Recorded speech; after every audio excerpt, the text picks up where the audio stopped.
ማንቸስተር ዩናይትድ ከ6 ጨዋታ 5 አሸንፎ አንዳች አንቢትን አሁንም አንቢትን ሆኖ እየቀጠለው ነው ይላል። ቆይ ስለ ጌሙ በደንብ ከማውራት በፊት ፈርስት ሃፍ ያልኩትን ተመልከታ። ሰከንድ ሃፍ ላይ ምን አለ በለኝ ሴስኮን ታገት አስገባውና ለውጥ ይፈጥርላል። ሴስኮ ማለት እንዳልኩት ሴስኮ ጌሙን ቀየረው ስነግረው እየነገርኩት ካሪክ ግን ሰማኝ።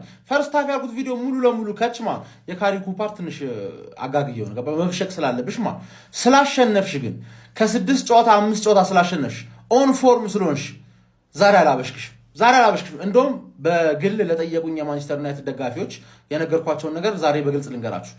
ማንቸስተር ዩናይትድ ነው ሶስተኛ የሚጨርሰው ማንቸስተር ዩናይትድ ነው። አስቶን ቪላ ይወርዳል። ማንቸስተር ዩናይትድ ደግሞ ከቼልሲ እና ከሊቨርፑል የተሻለ አቋም ላይ ነው ያለው። ይሄ ደግሞ ይቀጥላል። ካሪክ ይቆይ ምናምን ደረጃ ድረስ እንዳትደርሱ እመኑኝ። ኦሊ ራሱ 17 ጌም እኮ አልተሸነፈም። ገባ ንፍጭል ያሉት ደጋፊዎች ይመጡና ሴስኮ ከጊዮከሬዝ ማንም ከጊዮከሬዝ ጋር እንዳይወዳደር ባይዘው ማለት ነው። ሁሉም ካስፈረሙት አጥቂዎች በሙሉ ጊዮከሬዝ ነው ጎል ያለው ከኢኪቲኬም ጨምሮ ማለት ነው። እናረጋጋው ገባ አይደል? ሳይችል ነው እንደዚህ ያገባው። ሳይችል እንደዚህ ያገባ ነው። ሲችል ደግሞ እንደሚችል ደግሞ ከኔ ስማው እርግጠኛ ነኝ ማለት ለዋንጫ ነው የምንጮት ምናምን የምትላሉት ደግሞ አሁንም ደነዝ እንደሆናችሁ። ሶስተኛ ለትክክለኛ ዩናይትድ ደጋፊ ምን ያህል ፕሮግረስ እንደሆነ ታውቃለህ። ሶስተኛን ደግሞ ታገኙታላችሁ በእርግጠኝነት ነው በእርግጠኝነት ማለት የሚገርም ፎርም በቃ እንደዚህ የሚያፈገፍጉትን ሴስኮን እያረክ ሎንግ ቦል ምናምን እያራምድክ ትመታለህ።